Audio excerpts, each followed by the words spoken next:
Okay, so you call yourself a slut readily. Is that a defense mechanism, or?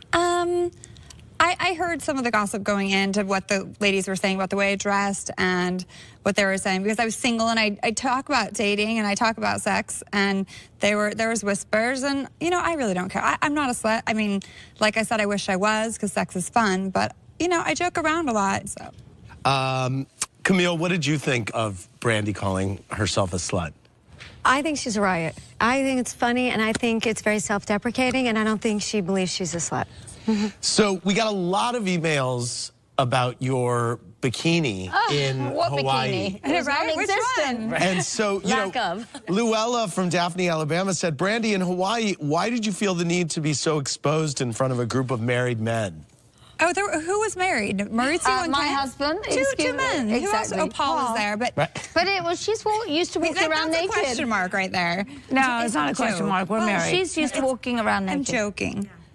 When you're going on a trip with girlfriends and their husbands, is it cool to have your ass out? That's me in general, and I'm not going to change myself for anyone. My bathing suits have been the same since Did you forever. ladies? She's 2 years old. How did you? I was 25. No, honestly, all my bathing suits have always been tiny. All my girlfriends wear the same tiny bathing suits. This is a new world with these ladies in their one pieces and it's cover-ups. more like that. You wear something usually that big they're and lucky no I had a top. top on. So, Brandi, looking back, would you have handled yourself any differently this season? Yeah, I mean, I have regrets for sure, but you can't take it back. So, you know, I wish I hadn't taken a Xanax and gotten on a flight and been on camera? Yes. I was mortified when I saw that episode, but you can't take it back, and you just have to own it and keep on moving. Very good. Rosa from Montgomery, Alabama says, Kyle, you're my favorite, but I saw an ugly side to you at your charity event. Why were you initially so catty towards Brandi? The fact that she was sort of like, you know, coming into the group, into the show, I just kind of had my guard up, scared. So I was very defensive and just ridiculous and immature. Okay, well, I want to run through a few different emails about game night, okay? Carol from Silver Springs, Maryland said, Kyle, I get that you're protective of your sister, but my admiration was shot down at game night. Jed from New York City said you brought a whole new meaning to the phrase mean girl. What do you say to those who called you a mean girl that night? I agree. You do? Yes, absolutely. Like I said, I wasn't even giving her a chance. And then at game night, I went to the other room, and one of the girls came up to me and said that Brandi had said something about my sister being on drugs, and that to me, I was like, done.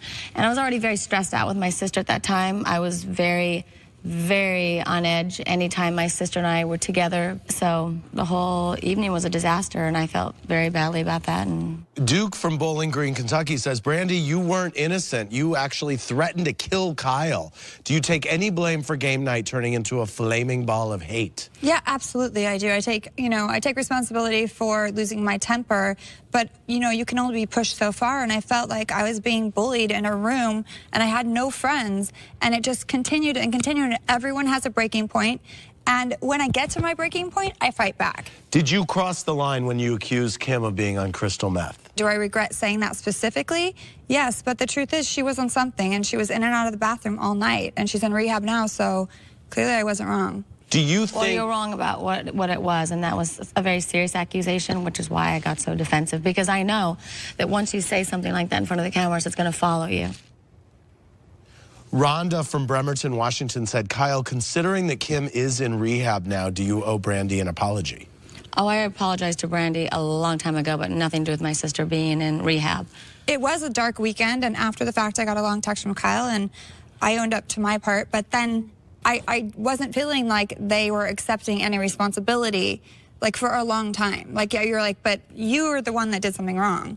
And now after you've seen it back, you know that you're just We all felt bad about it, because I backed Kyle because she was my friend. I didn't know Brandi. Lisa called me and apologized for what she said about me. I didn't know. Right, And so then when you saw the show, you... I was mortified, yeah, and I said that. I stood behind Kyle and I backed her, just as a good friend, you know, backing somebody up, that's what you do.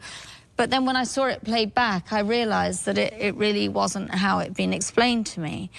Brandi, in your Bravo blog, you said, I grew up with parents that taught me that bullying is an indefensible crime. I guess they don't teach that to child stars. Do you think Kim and Kyle We're bullies. Yeah, you know, I do. I have never treated anyone like that in my life, and my parents taught me to love everyone equally and to give everyone a fair chance. I think she was on the defense because she thought I was something I wasn't. We've gotten past it, but I would never do that to anyone. But I think also, like, she was on the defense and you got on the defense and you said, I will kill you two times. I mean, I'm sure you said, bring it wasn't on, your bitch, parents. first. Did you not say, I said, bring it on, bitch? And then, oh gosh. It was a room against me. So if you guys, I'm in a cast sitting in a chair, you're in my face, I'm gonna knock you out. It's that simple. Are you a fighter? I'm sure you would. No, but I feel like I could be. Exactly. So when she's protecting Kim, because Kim has a real disease and she's protecting her adrenaline's pumping too. So she's saying things she doesn't mean. But I will kill you. I will kill you. I will take your life away from you. That's pretty harsh too. So I'm just saying, if you're going to say the messages that your parents taught you, I'm pretty sure that was probably one of them too. Right. Okay, Taylor.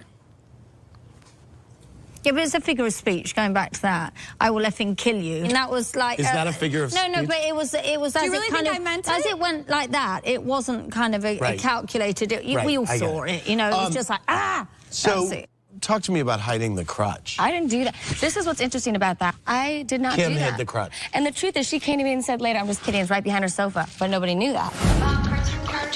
That's funny. You hit her crutches.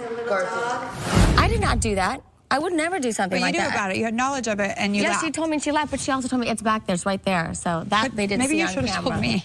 What? Maybe someone should have told me. Oh, I don't know. I was out of the room when you were leaving. I'll just hop away. I had nothing to do All I wanted to do was leave, and I couldn't. It's hilarious. I had absolutely nothing to do with that. That's terrible. I understand. And my sister, when she told me, you can't say you had nothing to do with it because you had the knowledge, and knowledge is power. You could have rectified it.